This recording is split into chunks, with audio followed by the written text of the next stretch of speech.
तो बड़ी तस्वीर ये उभर रही है कि हरियाणा की 90 विधानसभा सीटों में 52 सीटों के साथ अपने दम पर बीजेपी सरकार बनाने जा रही है।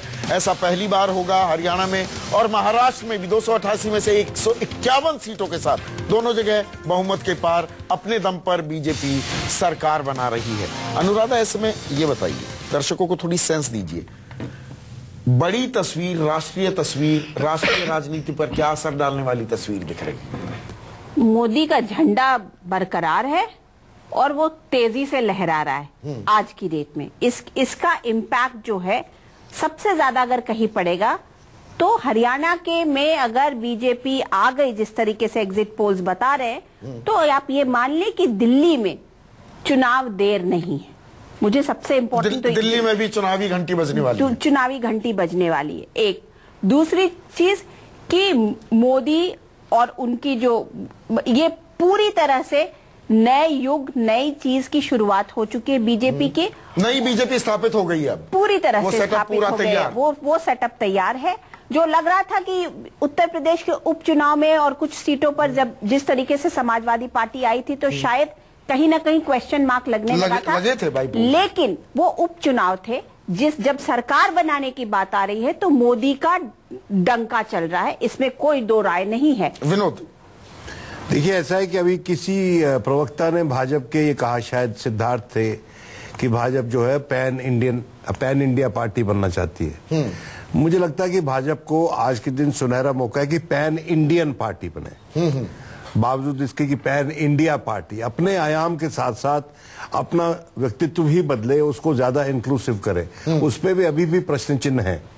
पहला बात तो यह है। दूसरी बात देखिए, आजकल का जो वोटर है और जिस तरह से इंफॉर्मेशन बूम है, सोशल मीडिया है, टेलीविजन है, देश के कोने कोने तक पहुंचता है जी। और वहां पर जो लोग बैठे हुए हाशिए पे, वो हम और आपकी जो संपदा की नुमाइश होती है उसको देखकर अनुपात में अपने आप को गरीब समझते हैं, अनुपात में गरीब समझते हैं जी। Relative sense of poverty. हाँ। उसके चलते उनके पास पेशेंस कम है। हाँ। और इसलिए मैं समझता हूं कि मोदी सरकार के पास टाइम फ्रेम जो है वो साल भर का, 1.5 साल का टाइम फ्रेम है, जिसमें वो उनकी आकांक्षाएं पूरी करें, महत्वाकांक्षाएं पूरी करें।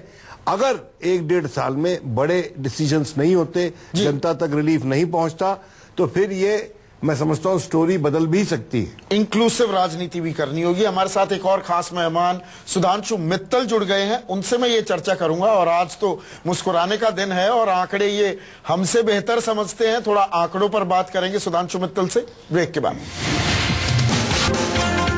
इस वक्त की बड़ी तस्वीर हरियाणा और महाराष्ट्र में, दोनों ही राज्यों में बीजेपी अपने दम पर सरकार बनाती दिख रही है। इतिहास रच दिया है बीजेपी ने, मोदी का जादू बरकरार है।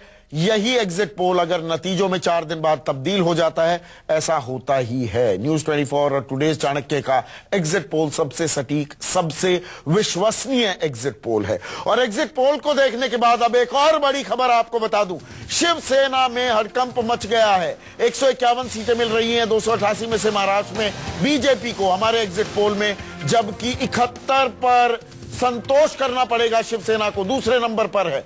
28 सीटें एनसीपी, 27 कांग्रेस। तो ऐसा हड़कंप मच गया है, खबर यह आ रही है कि नतीजा आने तक शिवसेना के नेताओं को एग्जिट पोल पर बोलने से रोक दिया गया है। यानी कि अभी तक बैठे हुए थे शिवसेना के नेता हमारे साथ और हम सवाल भी कुछ टेढ़े मेढ़े पूछ रहे थे, ये हमारा धर्म भी है, हमारा फर्ज भी, और उसी के चलते अब रोक लगा दी है शिवसेना ने अपने प्रवक्ताओं, नेताओं पर एग्जिट पोल पर कोई चर्चा करने के लिए। मैंने ठीक विश्लेषण किया अनुराधा?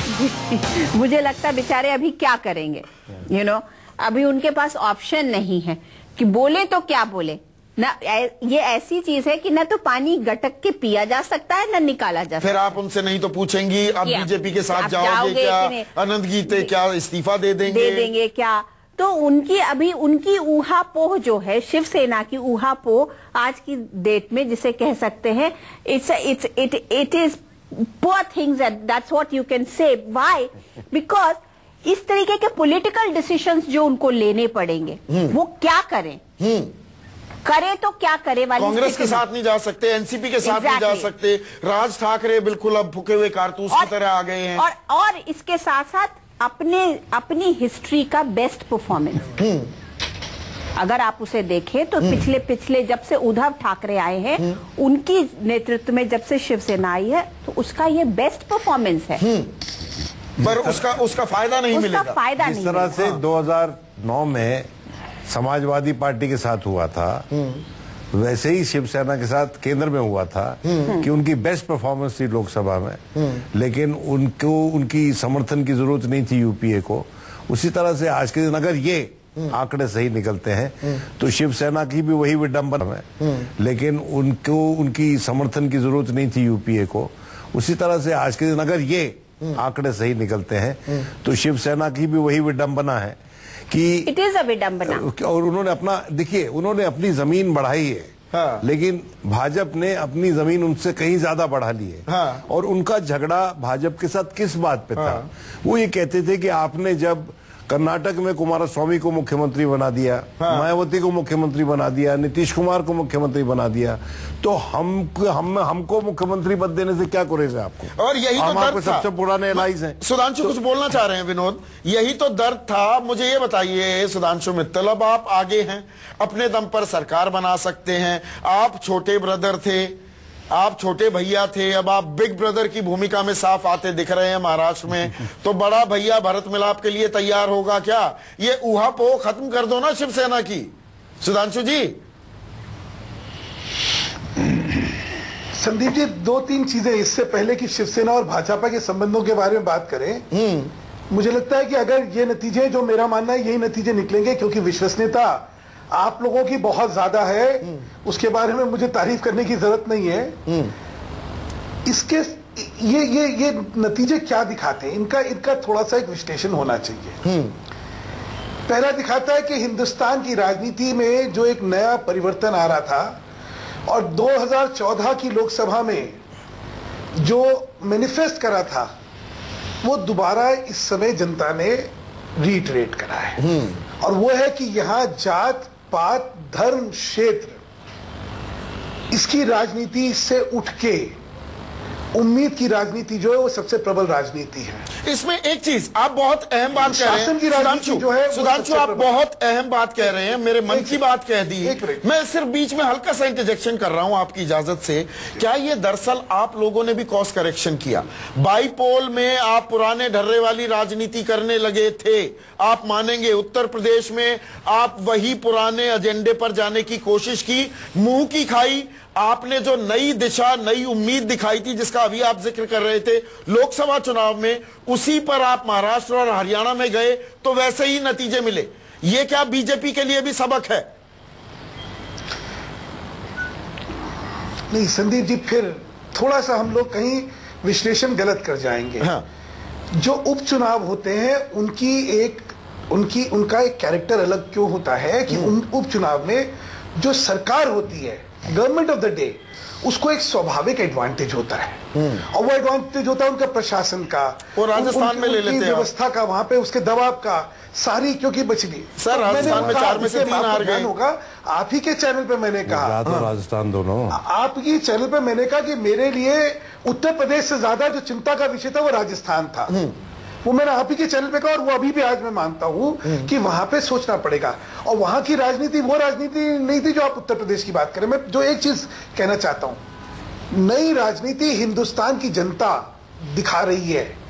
ये हम ही लोग हैं जो राजनेता हैं, वो शायद आंखों पे पट्टी बांध के चलना चाहते हैं। आप देखिए हरियाणा का चुनाव और महाराष्ट्र का चुनाव। महाराष्ट्र के चुनाव में क्या हुआ? किसी ने जात की प्राथमिकता पे पूरी राजनीति करी, ठीक है। अच्छा, आज सुबह विनोद जी भी कह रहे थे महाराष्ट्र में ब्राह्मण आज तक नहीं हुआ है, मराठा हुआ है, ये हुआ है, वो। देखिए, ये पुराने प्रिज्म से राजनीति का जब तक हम मूल्यांकन करते रहेंगे, हम लोग कहीं गलती करेंगे। आप मुझे फिर एक और जो है आप इशारा कर रहे हैं सुधांशु, फिर रोकना पड़ेगा। क्या हरियाणा में ये परिवारवाद की राजनीति, लालों की राजनीति से हटकर और जाट केंद्रित राजनीति से हटकर एक नॉन जाट चेहरा देने वाले हैं मुख्यमंत्री के तौर पर? ऐसा मुख्यमंत्री में मैं दिन में भी कहा था, दोबारा कहना चाहता हूं दोनों जगहों के लिए। हाँ। हमारे यहां समकक्ष नेतृत्व दोनों राज्यों में बहुत है। हाँ। आज तक इनमें से किसका नेतृत्व देना है, इसका चुनने का कभी मौका ही नहीं था। हाँ। महाराष्ट्र में एक स्वाभाविक नेतृत्व था हमारे गोपीनाथ मुंडे जी का, क्योंकि वो उप मुख्यमंत्री रह चुके थे, हाँ। कद्दावर लीडर थे। दुर्भाग्यपूर्ण आप जानते हैं कि उनका निधन हो गया। हरियाणा में हमारा अस्तित्व नहीं था। आप एक चीज सोचिए, 2004 में हमारी इस 90 में से 75 सीटों पे जमानत जब्त थी, सिर्फ 2 विधायक थे। 2009 में सिर्फ 4 विधायक थे। ऐसे में हमारे पास कभी किसी एक व्यक्ति को नेतृत्व के साथ जोड़ के खड़ा करने का मौका ही नहीं था। लेकिन आज है, आज क्योंकि समकक्ष नेतृत्व है, बड़ा सक्षम नेतृत्व है, उसमें से चुन के करा जाएगा। इसलिए ये सारी उस पर मैं एक दो नाम दूंगा अभी, सुधांशु, मैं आपको एक दो नाम दूंगा उस पर। भाजपा इस प्रिज्म से अब चीजें देखने वाली नहीं है। नहीं, मैं पर एक दो नाम फिर भी दूंगा और उस पर हम चर्चा करेंगे। लेकिन वागीश, जो ये पुरानी राजनीति, ये परंपरागत राजनीति जिस पर लगातार एमएनएस चल रही थी कि बांटो, पर प्रांतियों का मुद्दा उठा दो, थोड़ी नफरत की राजनीति करो, आपका एक वोट बैंक हो जाएगा, अब वही चश्मा लगाकर मतदाता के सामने जाने से काम नहीं चलने वाला है। क्या ये एक सबक मिलता है? हालांकि ये एग्जिट पोल है, अभी नतीजे 19 को आएंगे, पर आप जानते हैं जो हम कहते हैं वही होता है। संदीप जी, एक बात मैं आपको बता देना चाहता हूं कि महाराष्ट्र नवनिर्माण सेना ने अपना काम करने के लिए अपना एजेंडा तय किया है और वो एजेंडा किसी भी स्थिति में बदलेगा नहीं। और वो एजेंडा है महाराष्ट्र का एजेंडा। वो एजेंडा है स्थानीय लोगों को प्राथमिकता से नौकरी देने का और उनका विकास करने का एजेंडा, और वो एजेंडा है मराठी भाषा के विकास का एजेंडा। तो महाराष्ट्र नवनिर्माण सेना का जब गठन किया गया था तब बहुत सोचने के बाद, समझने के बाद अपनी सीमा रेखाएं बांध ली गई थी और राज ठाकरे जी ने अपने आप को महाराष्ट्र के खांचे में फिट किया। महाराष्ट्र से बाहर निकलने का, चुनाव लड़ने का या दिल्ली पहुंचने का उनका ना कोई मकसद है, ना भविष्य में होने वाला है। तो जो कुछ भी हुआ है सोच के समझ के रणनीति के तहत हुआ है।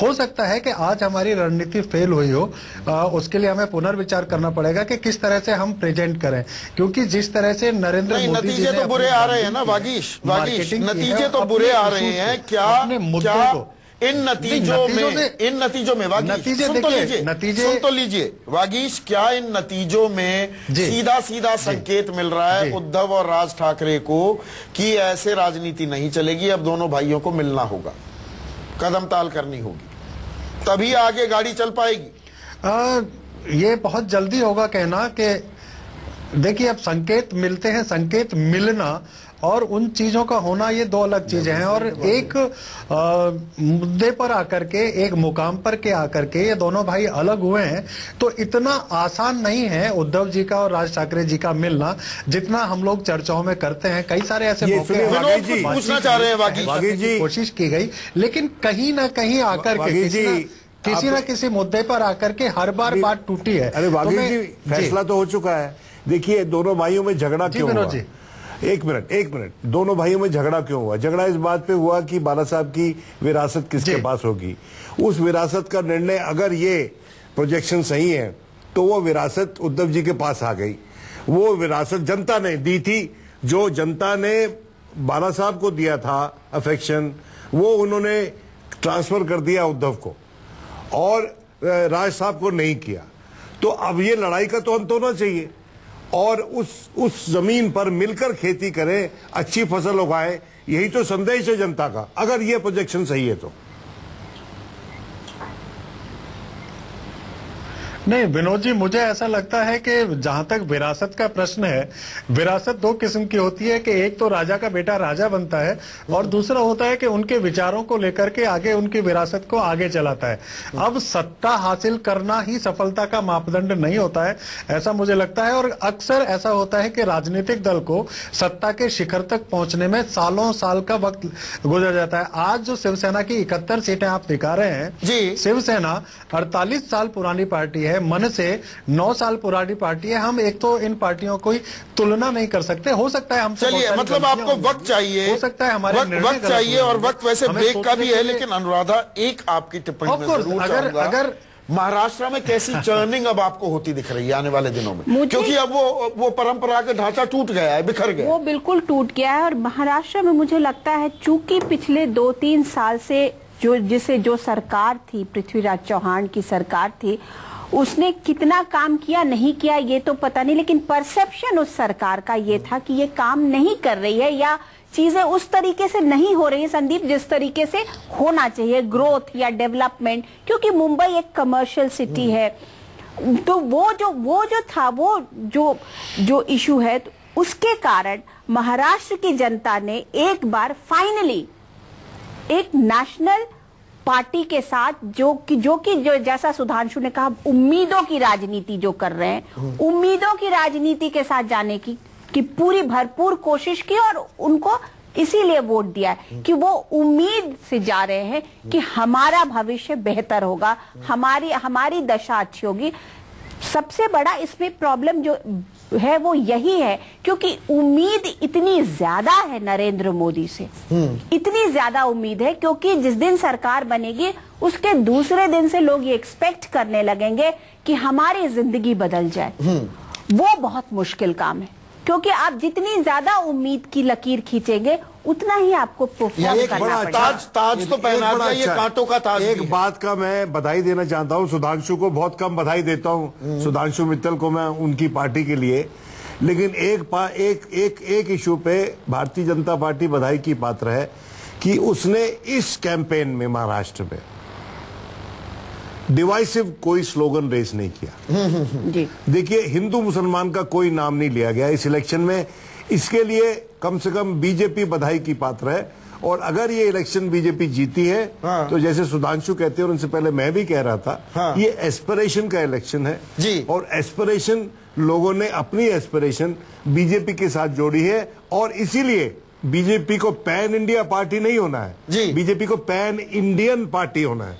ये इंपॉर्टेंट है अगर यहां से प्रोसेशन आगे चलना है तो। जी, एक छोटा सा ब्रेक लेते हैं। पैन इंडिया की जगह पैन इंडियन पार्टी, सुधांशु को शाबाशी भी दे रहे हैं, तारीफ कर रहे हैं। सुधांशु मित्तल, आपके पास मैं लौटूंगा एक छोटे से ब्रेक के बाद। तो इस वक्त की बड़ी तस्वीर, जो दर्शक हमारे साथ अभी जुड़े हैं, आप न्यूज 24 पर टुडेज चाणक्य का सबसे सटीक, सबसे विश्वसनीय एग्जिट पोल देख रहे हैं और इस एग्जिट पोल में बीजेपी हरियाणा में भी और महाराष्ट्र में भी अपने दम पर सरकार बना रही है, इतिहास रच रही है। मोदी का जादू बरकरार है, ये कहने में अब कतई कोई शको शुबा नहीं हो सकता है। सुधांशु मित्तल लगातार हमारे साथ बने हुए हैं। और सुधांशु, जो बात विनोद शर्मा कह रहे थे, आपने उम्मीदों की किरण की बात की, पॉजिटिव पॉलिटिक्स की बात की है जिस पर बीजेपी आ रही है, बधाई भी दी विनोद ने आपको। लेकिन जो ये बात कह रहे हैं कि पैन इंडिया पार्टी तो आप बन रहे हैं लेकिन आपको पैन इंडियन पार्टी भी बनना होगा, क्या इस बात पर भी तवज्जो दी जाएगी? एक ये